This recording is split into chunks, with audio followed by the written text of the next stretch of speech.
Hello friends, RJ success point की online class में आपका हार्दिक स्वागत है। तो हम आर्ट एंड कल्चर का अगला टॉपिक स्टार्ट करेंगे राजस्थान के लोक देवता। ठीक है, तो राजस्थान को लोक देवता के बारे में पढ़ेंगे। तो राजस्थान के लोक देवता कौन कौन से लोक देवता हैं, तो हम एक एक करके उनको लोक देवता के बारे में स्टडी करेंगे। ठीक है, तो लोक देवता क्या होता है? तो एक तो होते हैं हमारे देवता। तो देवता जो होते हैं मतलब कि जो तो ब्रह्मा विष्णु महेश, आप इन सबको तो जानते हो, लगभग सभी के देवता होते हैं मतलब हिंदू धर्म के अंदर। ठीक है, मतलब भागवत धर्म के अंदर।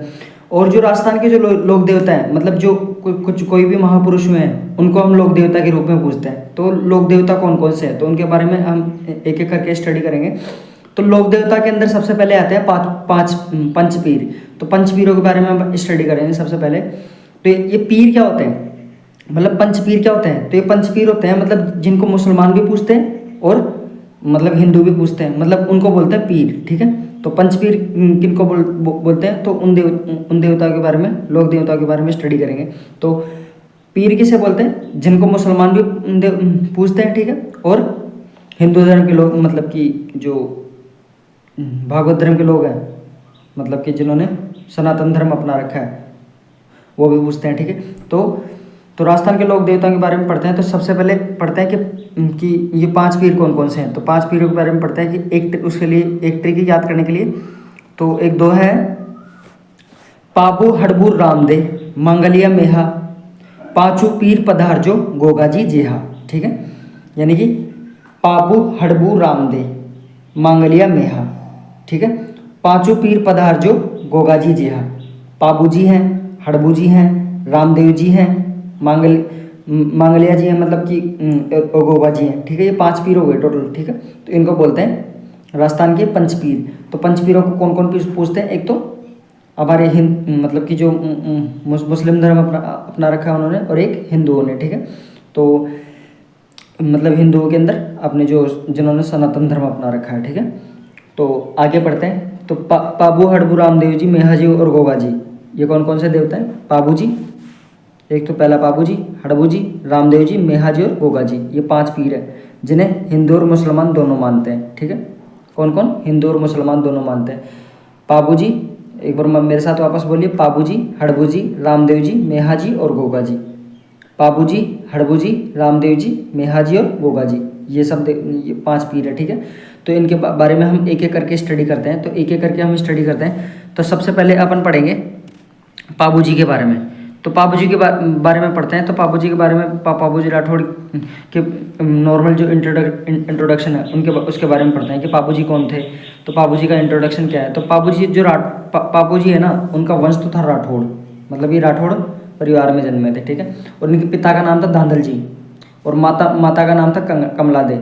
ठीक है, और इनका जो जन्म स्थान था वो कहाँ हुआ था? तो कोलूमंड बाड़मेर। तो ओबियस सी बात है, जब इनका जन्म कोलूमंड बाड़मेर के अंदर हुआ है, तो बाड़मेर के लगभग बाड़मेर यानी पश्चिमी राजस्थान के मुख्य लोक देवता होंगे पाबू जी। ठीक है, तो जितने भी पांच पीर जो लोक देवता है वो पश्चिमी राजस्थान के प्रमुख लोक देवता है। ठीक है, तो जन्म स्थान के रूप में, जन्म स्थान कहाँ है इसका?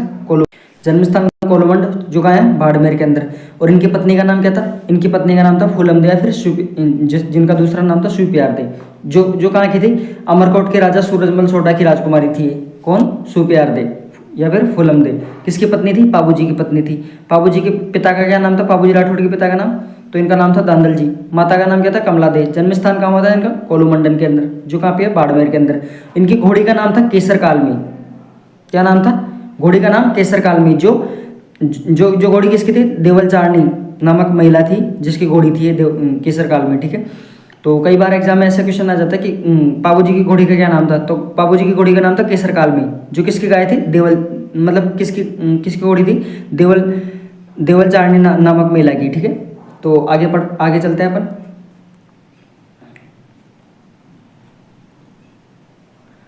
अब पाबू जी के जो सहयोगी थे, उस पाबू जी के सहयोगी कौन कौन थे? तो पाबू जी के जो सहयोगी थे, एक तो चांदा था, एक डामा था, जो दोनों कौन थे? दोनों भील भाई थे। ठीक है, और इनका मतलब अब उसके बाद इतना पढ़ने पड़ा, सहयोगी देख लिया अपन ने, चांदा और डामा, दोनों कौन से थे? भील भाई थे। ठीक है, उसके बाद मेला कहाँ लगता है पाबू जी का? तो पाबू जी का मेला लगता है कोलूमंड के अंदर, जहाँ की उनका जन्म स्थान है। जन्म स्थान कहाँ है? कोलूमंड के अंदर, जो कहाँ है? बाड़मेर के अंदर। तो कोलूमंड के अंदर इनका मेला लगता है, और कब लगता है? चैत्र अमावस्या को। कब? चैत्र अमावस्या को पाबू जी का मेला लगता है। और आगे अपन पढ़ते हैं कि इन मतलब ये तो पाबू जी का हुआ नॉर्मल इंट्रोडक्शन। अब पाबू जी के बारे में अपन पढ़ते हैं कि पाबू जी को पूजा किस लिए जाता है, मतलब क्या मतलब पाबू जी के साथ क्या घटना घटी थी इस वजह से उनको पूजा जाता है, और उनकी मृत्यु किस तरीके से, इसके बारे में अपन पढ़ते हैं। नॉर्मल इंट्रोडक्शन हमने पढ़ लिया, ठीक है। अब अपन आगे चलते हैं। तो बाड़मेर अब अपन पढ़ते हैं पाबू जी की पूजा क्यों जाता है इस बारे में, ठीक है। तो पाबू जी का जन्म हुआ था कोलूमंड के अंदर। तो जब पाबू जी का जन्म हुआ था ना कोलूमंड के अंदर, तो उन्होंने अपना जीवन है ना कोलूमंड में बिताया था, ठीक है। तो कोलूमंड के अंदर जो बचपन उन्होंने बिताया था, तो उसके बाद पाबू जी की जो शादी फिक्स हो गई थी, अमरकोट के राजा है ना उनकी राजकुमारी के साथ उनकी शादी फिक्स हो गई। अमरकोट के जो राजा है ना उनके मतलब सूरजमल सोडा, उनकी पुत्री थी सुप्यारदे, उनके साथ उनकी शादी फिक्स हो गई थी। तो अब शादी के लिए जब पाबू जी रेडी हो गए, रेडी होने के बाद, तैयार होने के बाद वो सोचे कि मतलब कि अब घोड़ी का इंतजाम कहाँ से किया जाए। तो एक मतलब कोलूमंड के अंदर देवल नामक चारण महिला थी, मतलब उसका नाम क्या था, देवल चारणी नाम था उसका, ठीक है।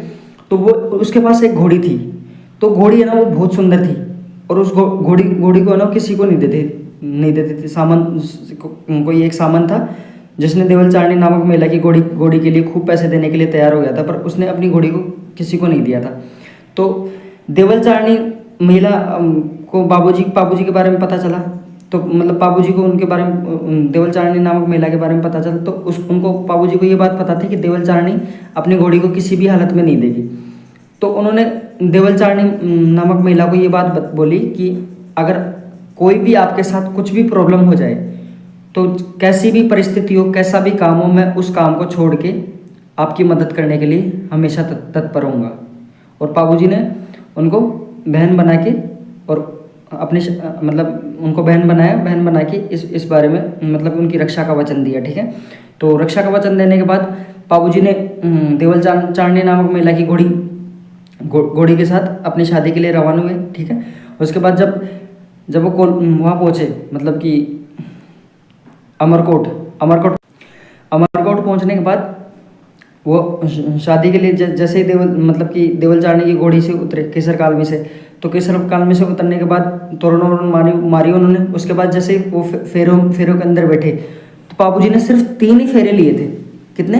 3 फेरे लिए थे। और उसके बाद 3 फेरों के दौरान है ना, जो जायल का एक सामंत था जिसका नाम था जिंद्राव खींची। कौन था? ये नाम लिख रहा है, जिंद्राव खींची। जिसने क्या किया था, मतलब कि देवल चारणी की गायों को चुरा लिया था। अब देवल चारणी की जो गायें हैं उनको चुरा लिया था। तो उनको चुराने के बाद ये बात देवल चारणी को पता चली। तो देवल चारणी ने क्या किया, पाबू जी के पास अमरकोट चली गई। और पाबू जी उस टाइम तीसरा फेरा लगा रहे थे। तो तीसरे फेरे के दौरान ही है ना पाबू जी वहाँ से उठकर आ गए थे, मतलब देवल चारणी की मदद करने के लिए। तो उसके बाद जिंद्राव खींची और जो मतलब कि पाबू जी उन दोनों के बीच में युद्ध हुआ और वो लड़ते हुए मारे गए, पाबू जी लड़ते हुए मारे गए, ठीक है। तो अपन आगे बढ़ते हैं। तो देवल नामक चारण महिला की गायों की रक्षा के लिए अपने विवाह के दौरान 3 फेरों से उठकर आ गए थे, ठीक है। और ढेचू जो गांव है, जो कहाँ पड़ता है, जोधपुर में, ठीक है। तो कहाँ पड़ता है, जोधपुर के अंदर पड़ता है, ठीक है। तो जिंद्राव खींची है ना, उनके खिलाफ ही लड़ते हुए मारे गए थे। अब एक बात मैं आपको बताता हूँ कि ये है हमारा कोलूमंड गाँव। ये कहाँ पे है, बाड़मेर के अंदर। उसके बाद बाड़मेर के ऊपर आता है राजस्थान में जैसलमेर, ठीक है। जैसलमेर का ऊपर आता है बीकानेर के ऊपर ये पाकिस्तान की तरफ जाते हैं, मतलब कि इस साइड में पाकिस्तान, और जो इंडिया का बॉर्डर यहाँ पे पड़ता है अमरकोट, ठीक है। तो अमरकोट पड़ता है। तो अमरकोट के सूरजमल सोडा की पुत्री थी कौन, सुप्यारदे। अब ये बाड़मेर से रवाना हुए शादी के लिए। उसके बाद जो जोधपुर का जो सामंत था जिंद्राव खींची, उन्होंने देवल चारणी की गायों को चुरा लिया था। देवल चारणी की गायों को जैसे ही चुराया, तो ये बात किनको पता चली, पाबू जी को पता चली। तो पाबू जी विवाह के दौरान तीसरे फेरे से उठकर ये देवल चारणी की गायों को बचाने के लिए यहाँ पहुँच गए। तो जोधपुर में पहुँचने के बाद, बाड़मेर जाने से पहले जोधपुर में पहुँचने के बाद वहीं जिंद्राव खींची से उन्होंने युद्ध लड़ा। और युद्ध लड़ने के बाद युद्ध में लड़ते हुए मारे गए। इसलिए मतलब कि पाबू जी को पूजा जाता है कि उन्होंने गायों की रक्षा करने के लिए, रक्षा के लिए अपने प्राण त्याग दिए थे, ठीक है। तो पाबू जी को लक्ष्मण का अवतार भी बोलते हैं। अब ये पॉइंट मैं आपको आगे समझाऊंगा कि लक्ष्मण का अवतार क्यों बोलते हैं। तो और पाबू जी को जो है ना ऊंट रक्षक लोग देवता भी रक्षक देवता भी बोलते हैं, ठीक है। और इनको है ना रैबारी जाति के जो लोग हैं जो ऊंट पालते हैं वो इनके प्रमुख देवता हैं। तो रैबारी या फिर राग मतलब राइका, सॉरी ये राइका लिखा हुआ है, लिख लीजिएगा, ये राइका लिखा हुआ है। तो रैबारी या फिर राइका या फिर देवासी जो क्या पालते हैं, ऊंट पालने वाली जाति होती है, इनके ये प्रमुख देवता हैं, ठीक है। और इनको प्लेग रक्षक देवता भी मानते हैं, ठीक है। कौन कौन से प्लेग रक्षक देवता, तो एक तो रैबारी जाति के प्रमुख देवता हैं और ऊंट रक्षक देवता है, प्लेग रक्षक देवता है, और इन्हें क्या बोलते हैं, लक्ष्मण का अवतार मानते हैं। तो लक्ष्मण के अवतार के बारे में अपन पढ़ते हैं कि लक्ष्मण का अवतार इन्हें क्यों बोलते हैं। तो आपको पता है कि रामायण काल के अंदर जब वनवास में राम जी, सीता जी और लक्ष्मण जी थे, तो उसके बाद शूर्पणखा राम जी पे मोहित हो गई थी। तो राम जी पे मोहित होने के बाद मतलब उन्होंने बोला कि राम जी से विवाह करने के लिए, तो राम जी ने मना कर दिया क्योंकि उनकी पत्नी ऑलरेडी सीता जी थी, ठीक है। तो सीता जी थी, उसके बाद राम जी ने मना किया। तो राम जी जैसे ही शूर्पणखा ने फिर उसके बाद उनको पता चला, शूर्पणखा को पता चला कि इस सीता जी की वजह से शादी नहीं कर रहे मुझसे, तो उन्होंने सीता जी को मारने के लिए मतलब अपनी तलवार उठाई और बीच में उनके सामने आ गए लक्ष्मण जी। तो लक्ष्मण जी से उसके बाद पहले बोला कि या लक्ष्मण जी को बोला कि या तो तुम मुझसे शादी करो, ठीक है, ठीक है। तो ऐसा बोला तो लक्ष्मण जी भी मतलब कि एक मतलब वृक्ष के चारों तरफ घूमने लगे। तो वृक्ष के चारों तरफ घूमने लगे तो उनके ऑलरेडी 4 चक्कर हो गए थे, यानी कि 4 फेरे एक तरीके से। तो 4 फेरे जैसे हुए तो लक्ष्मण जी को लगा कि अगर 3 फेरे और लिए तो इसके साथ मेरी पूरी तरह से शादी हो जाएगी, तो वो रुक गए, ठीक है। तो 3 मतलब कि 4 फेरे तो उन्होंने शूर्पणखा के साथ पिछले जन्म में लिए थे लक्ष्मण जी ने, तो उसके बाद ये 3 फेरे इस मतलब कि पाबू जी ने लिए हैं, तो उसका लिंक इनके साथ कर देते हैं कि इनको क्या बोलते हैं, लक्ष्मण का अवतार बोलते हैं। बट ऐसा कुछ नहीं था देखा जाए तो, बट ऐसा बोल देते हैं कि पाबू जी लक्ष्मण के अवतार थे, ठीक है। उसके बाद आगे अपन पढ़ते हैं।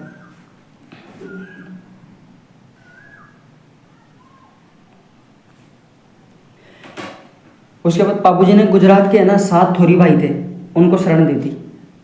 किनको? गुजरात के 7 थोरी भाइयों को शरण दी थी। और इसलिए सॉरी, एक मिनट रुको। तो पाबू जी ने किसको शरण दी थी? गुजरात के 7 थोरी भाइयों को शरण दी थी, ठीक है। ये पॉइंट है एक। अब इतना अपन ने पढ़ा, अब आगे अपन देखते हैं। तो अब पाबू जी के बारे में अपन पढ़ते हैं कि पाबू जी की फड़ सब जो है ना वो सबसे लोकप्रिय फड़ है। तो एग्जाम में क्वेश्चन ये बन जाता है कि सबसे लोक देवी देवताओं के अंदर सबसे जो लोकप्रिय फड़ कौन सी है, तो पाबू जी की फड़ है, ठीक है। और इसको है ना भील जाति के जो भोपे हैं, यानी भोपे को बोलते हैं अपन पुजारी, भील जाति के भोपे फड़ को गाते समय किसका प्रयोग करते हैं, किस वाद्य यंत्र का प्रयोग करते हैं? रावण हत्ता वाद्य यंत्र का।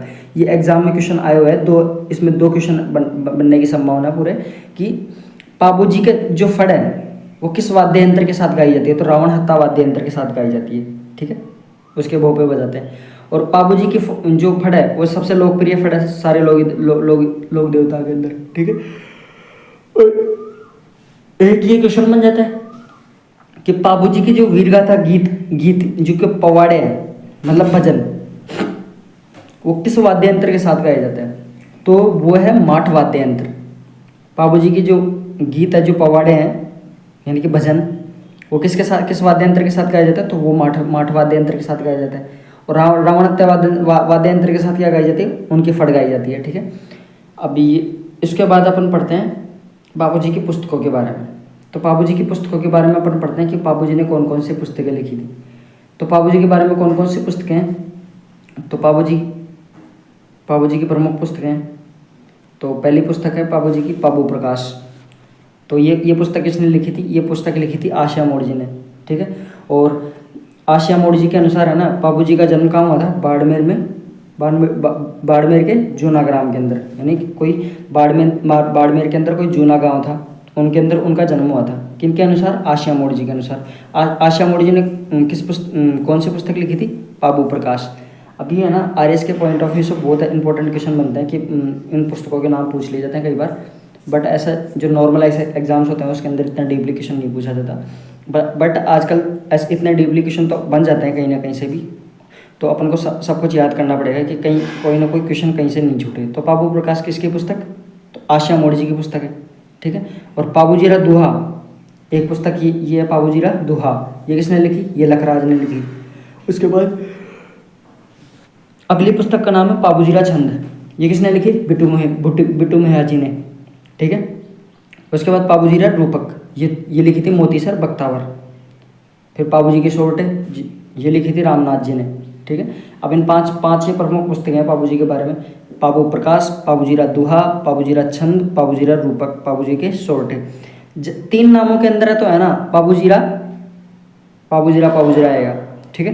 तो पाबूजीरा के आगे लगा तो एक में दुहा, एक में छंद, एक में रूपक, ठीक है। पाबूजी के सोरठे याद हो जाएंगे, और पाबू प्रकाश है ही है। तो पाबू प्रकाश तो आशिया मोड़ जी ने लिखी थी, पाबूजीरा दुहा लखराज ने लिखी थी, पाबूजीरा छंद किसने लिखी थी, बिट्टू मेहरा जी ने लिखी थी, और पाबूजीरा रूपक मोतीसर बख्तावर, और सोरठे रामनाथ जी ने लिखी थी, ठीक है। तो ये नाम याद हो गए, एक बार और पढ़ लेते हैं इनको, आपको अच्छे से याद हो जाएंगे।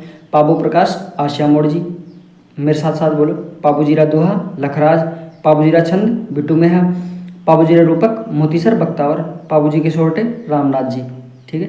ये इनकी प्रमुख पुस्तकें थी पाबूजी के बारे में। अब अपन पढ़ते हैं पाबूजी की विशेषताएं। तो अब पाबूजी की विशेषताओं के बारे में पढ़ते हैं कि पाबूजी जो थे ना, उनकी विशेषताएं कौन कौन सी थी। तो एक तो गोरक्षक थे, आपने देखा ही था कि गायों की रक्षा करते हुए वो जिंदराव खिची के खिलाफ मारे गए थे। ऊँट रक्षक लोक देवता भी बोलते हैं इनको, प्लेग रक्षक भी बोलते हैं, अपन ने पढ़ाई था अपन। फिर उसके बाद अगला पॉइंट आता है वचनबद्धता। अब एक बात बताओ, देवलचारणी नामक महिला को उन्होंने वचन दिया था कि किसी भी कंडीशन के अंदर, मतलब किसी भी शर्त के अंदर, जो भी आपकी परिस्थिति होगी, मैं उसके सामने चाहे मेरा कुछ भी काम हो, मैं आपका सबसे पहले काम करूँगा। यानी उनको इस बात का वचन दिया था उन्होंने कि मैं आपकी रक्षा के लिए हमेशा तत्पर रहूँगा, ठीक है, चाहे कुछ भी काम हो मेरा, ठीक है। तो वचनबद्ध थे वो पाबूजी। उसके बाद वीरता आपको पता है कि जिंदराव खिची के खिलाफ बड़ी वीरता से लड़े, और वो मतलब उनके खिलाफ मारे गए, ठीक है। उसके बाद त्यागशीलता, ठीक है, मतलब 3 फेरे हो गए थे पत्नी के साथ उनके, है ना, 4 फेरे और हो जाते तो उनकी शादी हो जाती, ठीक है। तो 3 फेरों के दौरान ही उन्होंने अपनी मतलब कि 3 फेरे लेके वो देवलचारणी नामक महिला की मदद करने के लिए चले गए थे। यानी कि उन्होंने अपनी पत्नी की पत्नी भी उन्होंने को भी मतलब उन्होंने त्याग दिया था एक तरीके से, कि मतलब 3 फेरों के दौरान मदद करने के लिए देवलचारणी नामक महिला के पास चले गए थे, ठीक है। तो त्यागशीलता, ठीक है।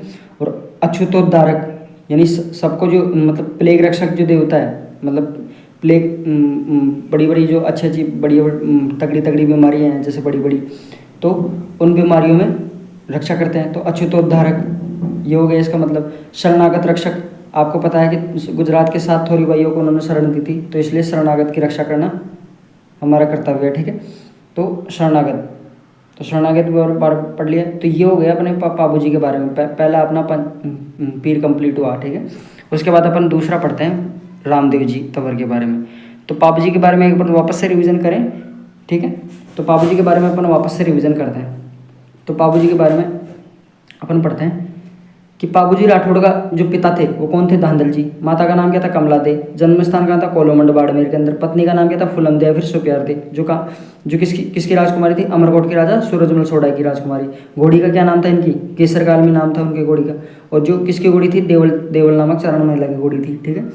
आगे चलते हैं। इनके जो सहयोगी थे चांदा और डामा थे, जो दोनों भील भाई थे, जो जिंदराव खिची के खिलाफ लड़ते हुए मारे गए थे पाबूजी के साथ ही। इनका मेला लगता है कोलोमंड में, और कब लगता है, चैत्र अमावस्या को, ठीक है। तो चैत्र अमावस्या को मेला लगता है इनका। तो और देवल नामक चारण महिला की गायों का रक्षक अपने विवाह के दौरान 3 फेरों के बाद उठकर आ गए थे, ठीक है। और तथा ढेचू गांव जोधपुर में जिंदराव खिची के खिलाफ लड़ते हुए मारे गए थे, ठीक है, पाबूजी। और पाबूजी को क्या बोलते हैं, लक्ष्मण का अवतार। पाबूजी को क्या बोलते हैं, ऊँट रक्षक देवता। और रैबारी या फिर रायका या फिर देवासी जो ऊँट जो जाती हैं ऊँट पालती हैं, ठीक है, उनके प्रमुख देवता हैं। प्लेग रक्षक देवता हैं, और गुजरात के जो 7 थोरी भाई है उन्होंने इनको शरण दी थी। ठीक, आगे बढ़ते हैं। पाबूजी की फट सबसे लोकप्रिय फट है, जो भील जाति के भोपे या फिर पुजारी इस फट को गाते समय किस किस वाद्य यंत्र का प्रयोग करते हैं, तो रावण हत्ता वाद्य यंत्र का प्रयोग करते हैं। और पाबूजी के जो वीर गाथा गीत है यानी कि उनके पवाड़े जिन्हें बोलते हैं भजन, वो गाते हैं माठ वाद्य यंत्र के साथ। पाबूजी की पुस्तकों के बारे में अपन ने पढ़ लिया। ठीक है, तो पाबू प्रकाश किसने लिखी? आशिया मोड़ जी ने। और आशिया मोड़ जी के अनुसार पाबूजी का जन्म कहाँ हुआ? तो बाड़मेर के जूना गाँव के अंदर।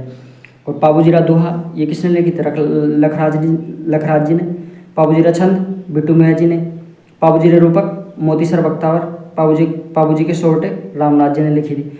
उसके बाद पाबूजी के व्यक्तित्व की विशेषताएं कौन कौन सी है? तो पाबूजी के व्यक्तित्व की विशेषताएं, एक तो एक गोरक्षक देवता थे, और इनको क्या बोलते हैं? ऊँट रक्षक देवता बोलते हैं, प्लेग रक्षक देवता बोलते हैं, और इनको वचनबद्धता का देवता भी बोलते हैं। ठीक है, और वीरता तो आप जानते हैं, वीरता आपने दिखाई थी, उन्होंने दिखाई थी।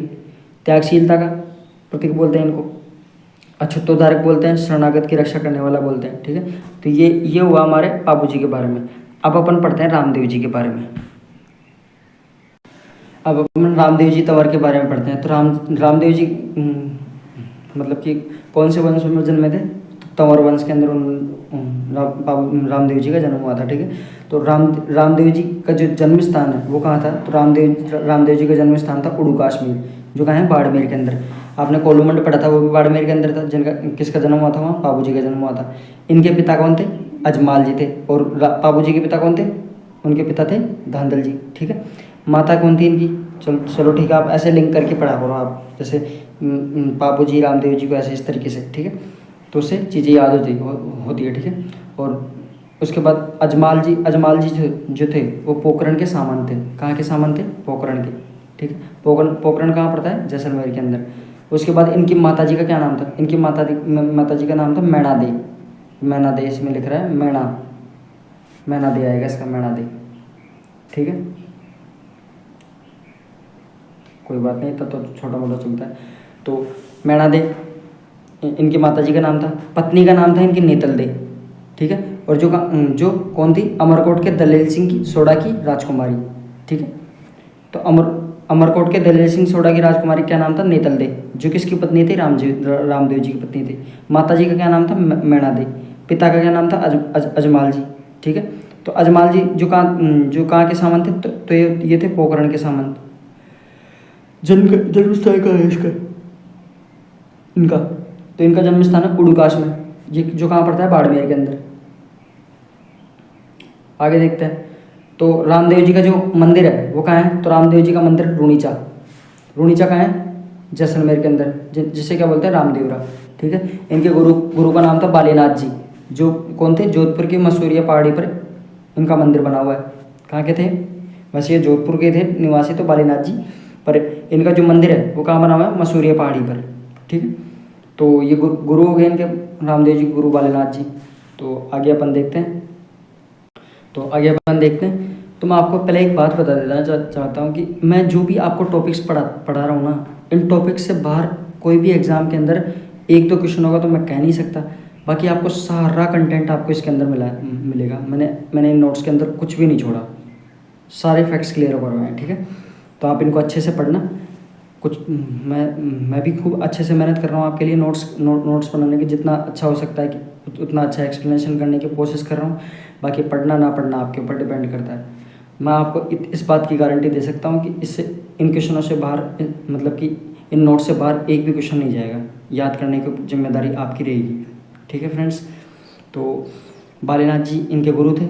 उनके बाद आगे पढ़ते हैं। इनके घोड़े का क्या नाम था? रामदेव जी इनके घोड़े का नाम था लीलो। क्या नाम था? लीलो। और झंडे का क्या नाम था? नेजा। और जागरण क्या नाम था? जमू।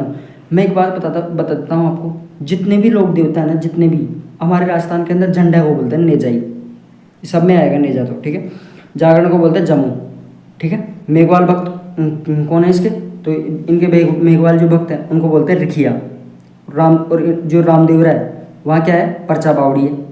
ठीक है, और रामदेव जी ने किस पंथ की स्थापना की थी? तो इन्होंने की थी कामड़िया पंथ की स्थापना। और जो है ना, जो रामदेव जी है उन्होंने एक पुस्तक और लिखी थी, जिस पुस्तक का नाम है 24 वाणियाँ। और कामड़िया मतलब 24 बाणियाँ जो पुस्तक लिख दी ये 24 बाणियाँ पुस्तक किसने लिखी थी और किसकी ये पुस्तक है? तो ये रामदेव जी की पुस्तक है। कौन सी पुस्तक? 24 बाणियाँ। ये एग्जाम में क्वेश्चन बन सकता है, डेफिनेट क्वेश्चन बन सकता है, ठीक है। और कामड़िया पंथ की स्थापना किसने की थी? रामदेव जी ने की थी। और कामड़िया पंथ की जो महिलाएं हैं वो क्या करती हैं? 13 ताली नृत्य करती हैं। ये क्वेश्चन बन सकता है कि किस पंथ मतलब कामड़िया पंथ की महिलाएं कौन सा नृत्य करती हैं? तो 13 ताली नृत्य करती हैं, ठीक है। और भाद्रपद शुक्ल एकादशी को रामदेव जी ने क्या किया था? इन्होंने जीवित समाधि ली थी। तो रामदेव जी ने जीवित समाधि कब ली थी? भाद्रपद शुक्ल एकादशी को, ठीक है। और कहाँ ली थी? रामदेवरा में जीवित समाधि ले ली थी, ठीक है। और भाद्रपद शुक्ल दशमी है, मतलब एक तो एकादशी है यानी कि 11 उस दिन तो रामदेव जी ने जीवित समाधि ली थी। उसके बाद एक दिन पहले यानी भाद्रपद शुक्ल दशमी को इनकी एक बहन थी, धर्म की बहन, जिनका नाम था डालीबाई। उन्होंने समाधि ली थी। तो डालीबाई मेघवाल ने रामदेव जी की धर्म बहन बोलते हैं उनको। तो रामदेवरा में उन्होंने समाधि ली थी। तो रामदेव जी ने तो जीवित समाधि ली थी और इन्होंने कहाँ समाधि ली थी? डालीबाई ने, मेघवाल ने, इन्होंने रामदेवरा में समाधि ली। दोनों ने रामदेवरा के अंदर समाधि ली थी, ठीक है। तो एक ने भाद्रपद शुक्ल एकादशी को की थी और ये रामदेव जी ने ली थी, ठीक। और भाद्रपद शुक्ल दशमी को डालीबाई ने इन्होंने कहा ली थी? रामदेवरा के अंदर। उसके बाद रामदेव जी के मंदिर में जो पगल्ले होते हैं उनकी पूजा की जाती है। किस लोक देवता के पगल्यों की पूजा की जाती है? तो वो कौन है? रामदेव जी। तो रामदेव जी ने पोखरण के क्षेत्र में भैरव नामक अत्याचारी का दमन किया। आपने बात कई बार पढ़ी है कि रामदेव जी ने मतलब कि भैरव राक्षस का मतलब कि दमन किया था। ये भैरव राक्षस कौन है? तो भैरव राक्षस का मतलब क्या होता है? एक मतलब अत्याचारी, ऐसे बोल देते हैं कि अत्याचारी का वध किया था। तो मतलब एक अत्याचारी आदमी था, उसका नाम था भैरव। तो उससे लोग बहुत परेशान थे पोखरण के। तो रामदेव जी ने उनको पोखरण क्षेत्र में उनका मतलब कि उनका दमन कर दिया, उनको मार दिया, ठीक है। तो भैरव राक्षस का दमन किसने किया था? रामदेव जी ने। एक ये पॉइंट हो गया। रामदेव जी को किसका अवतार मानते हैं? विष्णु या फिर कृष्ण जी का अवतार मानते हैं तथा पीरों का पीर बोलते हैं। किसको? रामदेव जी को। तो रामदेव जी को विष्णु या फिर कृष्ण जी का अवतार मानते हैं, ठीक है। और क्या बोलते हैं? पीरों का पीर। ये एग्जाम में क्वेश्चन बन जाता है कि पीरों का पीर किसे कहते हैं? तो किसे बोलते हैं? रामदेव जी को। तो ये हुआ। तो जो अपने लक्ष्मण जी का अवतार थे वो कौन थे? बाबू जी, ठीक। कृष्ण जी का अवतार कौन? ये अपने रामदेव जी।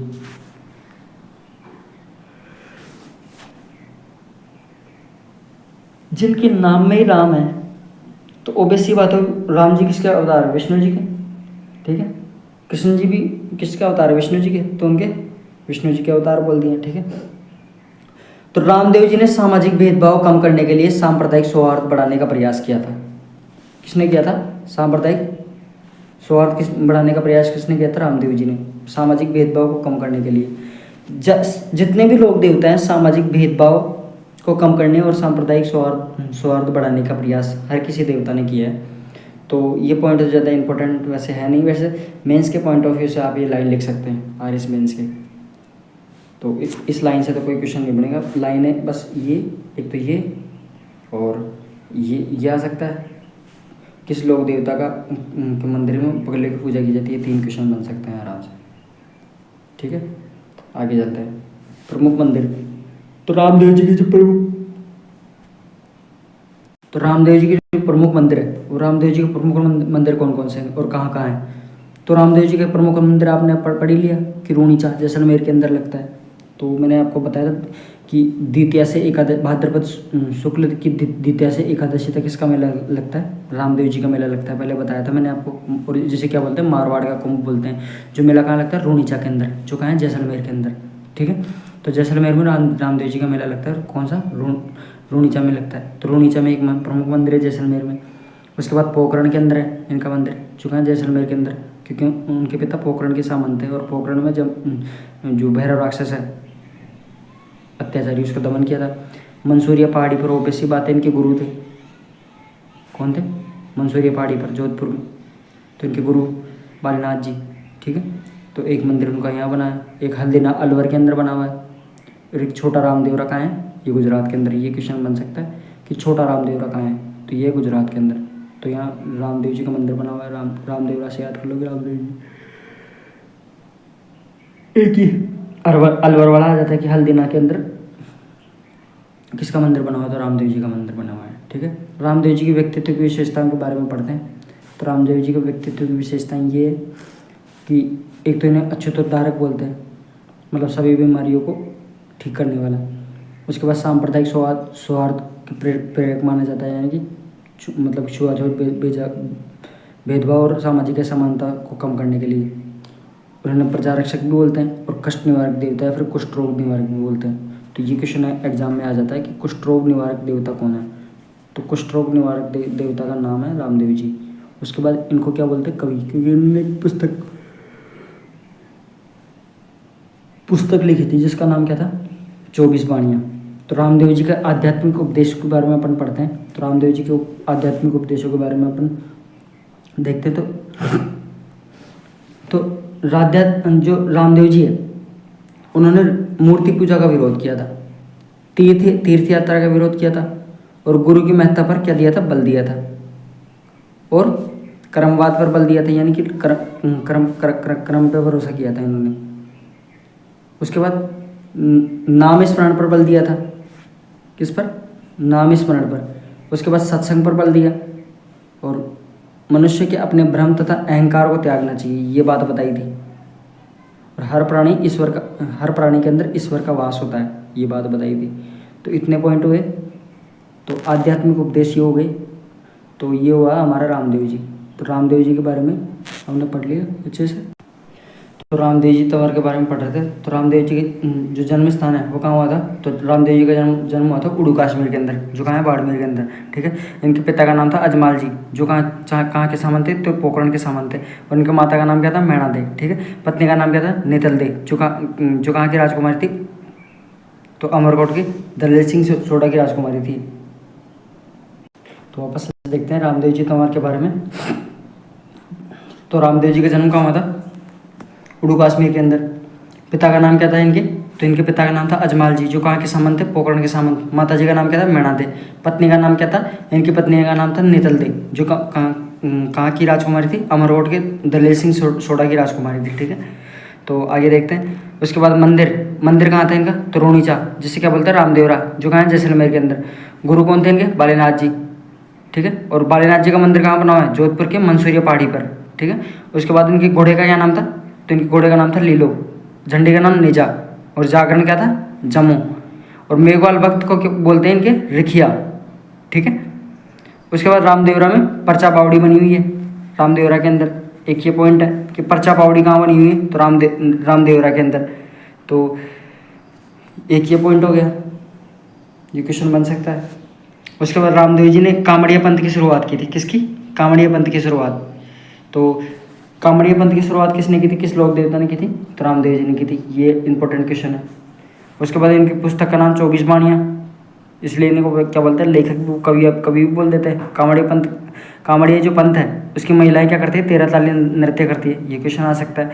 तो किस मतलब कि 13 ताली नृत्य किस पंथ की महिलाएं करती है, तो कामड़िया पंथ की महिलाएं। ठीक है, तो कामड़िया पंथ की महिलाएं कौन सा नृत्य करती है, ये क्वेश्चन आ जाता है। तो 13 ताली नृत्य। तो भाद्रपद शुक्ल एकादशी है, उस दिन है ना, रामदेव जी ने जीवित समाधि ले ली थी।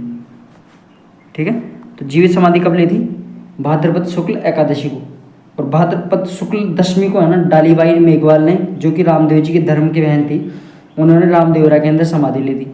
और जो रामदेव जी है उन्होंने रामदेवरा के अंदर समाधि ली थी। मैं आपको एक बात बताता हूँ कि रामदेव जी का जो मेला पड़ता है वो द्वितीया से, भाद्रपद शुक्ल की द्वितीया से एकादशी के बीच में पड़ता है, क्योंकि एकादशी के दिन है ना, रामदेव जी ने जीवित समाधि ले ली थी। ठीक है, तो ये हो गया। उसके बाद रामदेव जी के मंदिर के पगले के पूजे जाते हैं। ठीक है, ये पॉइंट हो गया। उसके बाद रामदेव जी ने पोकरण क्षेत्र में भैरव नामक अत्याचारी का दमन किया था, इसलिए पोकरण में, इसलिए उनको पूछना है। रामदेव जी को विष्णु और कृष्ण जी का अवतार मानते हैं तथा पीरों का पीर मानते हैं। ठीक है, रामदेव जी को। रामदेव जी ने सामाजिक भेदभाव कम करने के लिए और सांप्रदायिक सौहार्द बढ़ाने का प्रयास किया था। ये सब लोक देवता का यही काम रहेगा। प्रमुख मंदिर, इनका प्रमुख मंदिर है रोनीचा जैसलमेर के अंदर, और पोखरण के अंदर भी है, जैसलमेर के अंदर जो कहाँ है, जो भी जैसलमेर के अंदर, और मंसूरिया पहाड़ी का है जोधपुर, ठीक है। अल्दिना का है अलवर के अंदर भी इनका मंदिर बना हुआ है। फिर उसके बाद छोटा रामदेवरा, ये कहाँ है, ये कहाँ पड़ता है, गुजरात। तो एग्जाम में क्वेश्चन ये आ जाता है कि छोटा रामदेवरा कहाँ है, तो ये है गुजरात के अंदर। तो रामदेव जी के व्यक्तित्व की विशेषताओं के बारे में पढ़ते हैं अपन, मंदिरों के बारे में पढ़ ही लिया, अब विशेषताओं मतलब कि व्यक्तिगत विशेषताओं के बारे में पढ़ते हैं। तो रामदेव जी को एक तो अछूतोद्धारक बोलते हैं, और सांप्रदायिक सौहार्द का प्रेरक भी बोलते हैं, और क्या बोलते हैं, प्रजा रक्षक, ठीक है। उसके बाद कष्ट निवारक देवता भी बोलते हैं, जिसे मतलब कि कुष्ठ रोग बोलते हैं, यानी कुष्ठ रोग के निवारक देवता का क्या नाम है, ये क्वेश्चन आ सकता है। तो ये रामदेव जी, और कवि लोक देवता भी है, ठीक है। रामदेव की जो अभी जो हमारी व्यक्तिगत विशेषताएं थी रामदेव जी की, उनके बारे में पढ़ा। अब रामदेव जी की जो आध्यात्मिक उपदेश है उनके बारे में स्टडी करते हैं। तो रामदेव जी ने क्या कौन कौन से आध्यात्मिक उपदेश दिए थे। तो एक तो मूर्ति पूजा का विरोध किया था, तीर्थ यात्रा का विरोध किया था, गुरु की महत्ता पर बल दिया था, और कर्मवाद पर बल दिया था, ये हो गए। उसके बाद इन्होंने नामस्मरण पर बल दिया था, सत्संग पर बल दिया था, मनुष्य के अपने भ्रम तथा अहंकार का त्याग करना चाहिए, ये बात बताई थी। हर प्राणी में ईश्वर का वास होता है, ये बात बताई थी। ये इनके आध्यात्मिक उपदेश हुए। अब उसके बाद अपन पढ़ते हैं आगे गोगा जी के बारे में। गोगा जी चौहान किस वंश के थे, गोगा जी चौहान वंश के।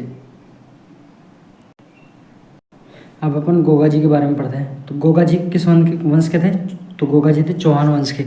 तो गोगा जी का जन्म कहाँ हुआ था, गोगा जी का जन्म हुआ था ददरेवा चूरू के अंदर, ठीक है। कहाँ हुआ था गोगा जी का जन्म, तो गोगा जी का जन्म हुआ था ददरेवा चूरू के अंदर, और इनका पिता का नाम था जेवर सिंह, माता का नाम था बाछल दे। गोगा जी ने महमूद गजनवी के साथ युद्ध किया था तथा गजनवी ने इसकी को किसकी उपाधि दी थी, इन्होंने गजनवी को बोला था जाहिर पीर, मतलब कि गजनवी ने इन्हें बोलता था जाहिर पीर, यानी साक्षात देवता।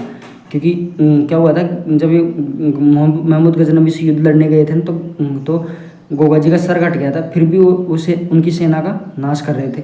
इसलिए उन्होंने गजनवी ने क्या बोला इनके बारे में, तो कि ये गोगा जी के बारे में क्या बोलते हैं कि ये जाहिर पीर है, यानी कि साक्षात देवता बोला, ठीक है।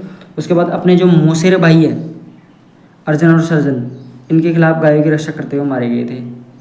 किनके खिलाफ, मौसेरे भाई अर्जुन सर्जन के खिलाफ गायों की रक्षा करते हुए मारे गए थे, ठीक।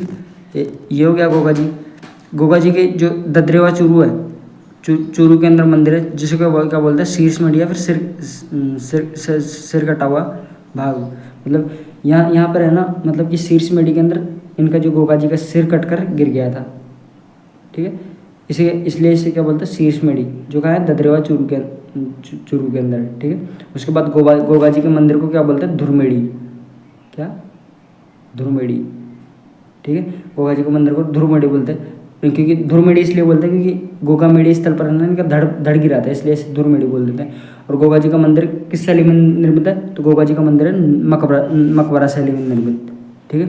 तो मकबरा शैली में निर्मित किस एकमात्र लोक देवता यानी पंच पीरों में से एकमात्र जो पीर है उसका जो मंदिर है वो मकबरा शैली में है, ठीक है।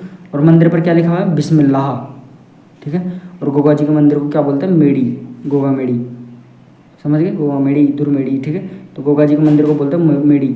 और खिलेरी की जो ढाणी है झालोर के अंदर, तो वहाँ गोगा जी की एल्डी बहुत प्रसिद्ध है, ये क्वेश्चन आ सकता है कि गोगा जी की ओल्डी का है, तो खिलेरी की ढाणी जो कहाँ है सांचौर या फिर झालोर के अंदर। और इसे क्या बोलते हैं सर्परक्षक देवता के रूप में पूजा जाता है, किसके रूप में, सर्परक्षक देवता के रूप में। और गोगा जी का जो मंदिर है वो कहाँ बनाते हैं लोग, खेजड़ी के वृक्ष के नीचे, ठीक है। और कवि में ने इन पर एक पुस्तक लिखी थी, कवि मेह ने, और उस पुस्तक का क्या नाम है, गोगा जी का रसावला, ठीक है। तो कवि मेह की पुस्तक का क्या नाम है, गोगा जी रसावला, ठीक है। तो ये हुआ अपना गोगा जी के बारे में। तो गोगा जी के बारे में पढ़ लिया अपन ने। तो गोगा जी के बारे में पढ़ने के बाद अपन आगे पढ़ेंगे हड़बू जी के बारे में, पर उससे पहले गोगा जी के बारे में नॉर्मल स्टडी कर लेते हैं वापस से। गोगा जी का नॉर्मल स्टडी, क्योंकि गोगा जी हर टॉपिक का अपन पांचों पीरों के बारे में एक एक करके स्टडी करते जा रहे हैं, तो आराम से सारी चीज़ें क्लियर करते चलेंगे। तो गोगा जी किस वंश के थे? चौहान वंश के। जन्म स्थान का है इनका ददरेवा चूरू के अंदर। पिता का क्या नाम है इनके? जेवर सिंह। और इनकी जो माता है उनका नाम है बाछल दे। और गोगा जी जो है महमूद गजनबी के खिलाफ युद्ध लड़ते हुए युद्ध किया था इन्होंने, गजनबी मतलब गोगा जी ने। और गजनबी ने ना जब इनका युद्ध देखा तो इन्होंने देखा कि ये वास्तव में साक्षात देवता की तरह लड़ता है, इसलिए इसको क्या बोला? जाहिर पीर। ठीक है, तो आगे अपन देखते हैं। तो अपने जो मौसेरे भाई हैं अर्जुन और सर्जन, इनके खिलाफ ये गायों की रक्षा करते हुए मारे गए थे। ठीक, उसके बाद ददरेवा जो चूरू है, चूरू के अंदर एक मंदिर बना हुआ है जिसे क्या बोलते हैं? शीर्षमेड़ी, जहाँ पर इनका सिर कट के गिरा था। और गोगामेड़ी के मंदिर क्या बोलते हैं? ध्रुमेड़ी। ठीक है, तो इसे क्या बोलते हैं? गोगामेड़ी का मंदिर, जो कि शैली में बना हुआ है, मकबरा शैली के अंदर। ठीक, और जो मंदिर है, मंदिर पर क्या लिखा हुआ है? बिस्मिल्लाह। और गोगा जी के मंदिर को क्या बोलते हैं? मेड़ी।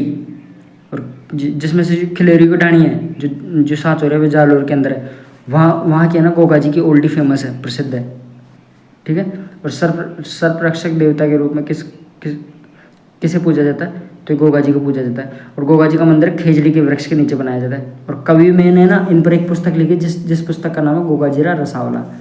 अब इतना अपन ने देखा, तो गोगा जी किसके खिलाफ लड़ते हुए मारे गए थे? अपने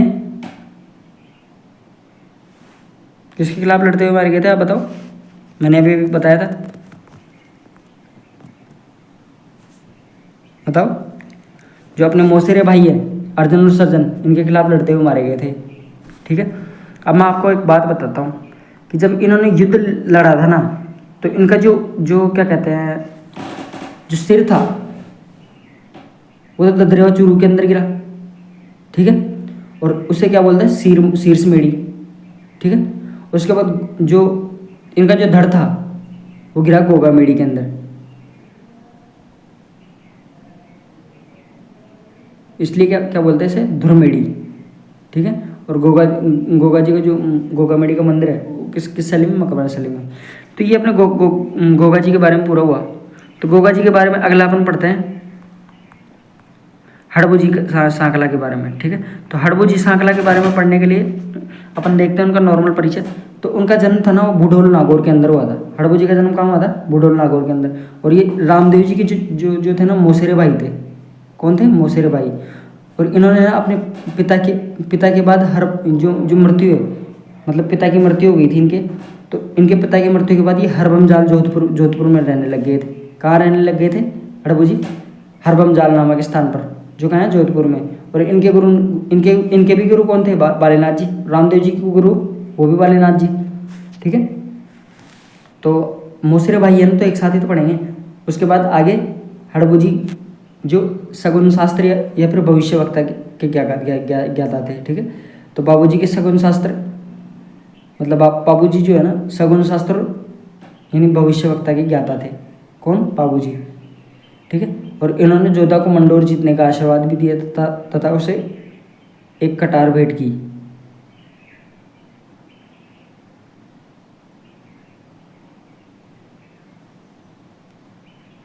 तो हड़बू जी को किसका ज्ञान था? सगुन शास्त्र का। तो एकमात्र लोक देवता है जिनको है ना सगुन शास्त्र का ज्ञान था। ये क्वेश्चन बन सकता है।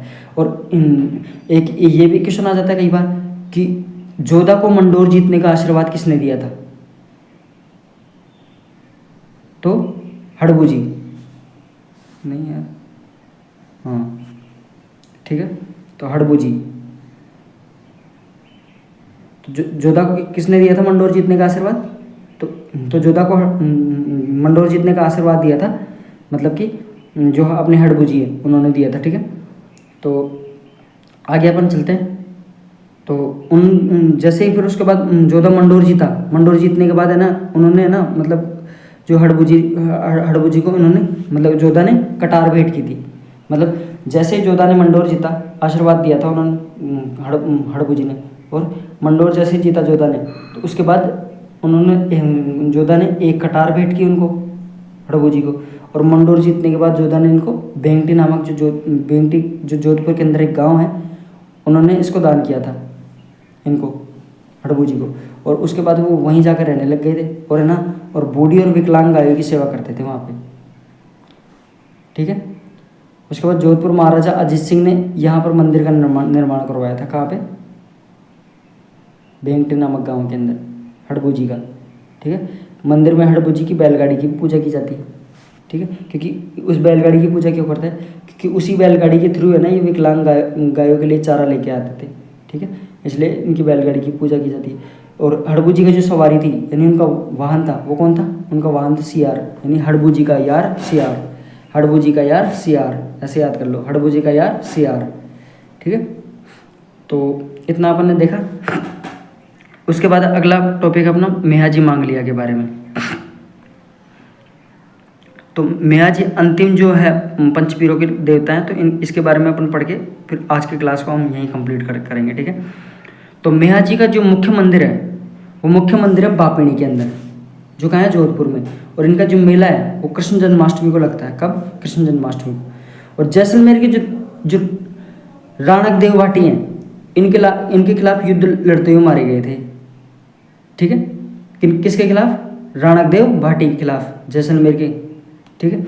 और इनके घोड़े का नाम क्या था? किरण काबरा।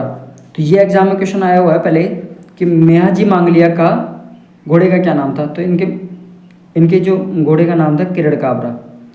और इनके जो भोपे हैं उनकी वंश वृद्धि नहीं होती। ये क्वेश्चन भी बहुत इंपॉर्टेंट है कि कौन सा पंचपीर लोक देवता है जिसके भोपों की वंश वृद्धि नहीं होती, यानी कौन सा लोक देवता है जिसके भोपों की वंश वृद्धि नहीं होती? तो कौन है? मेहाजी, ठीक है। और जो मेहाजी है, अब ऑब्वियसली बात है, जब इनके भोपों की वंश वृद्धि नहीं होगी तो फिर ये अपनी मतलब वंश आगे कैसे बढ़ाते हैं?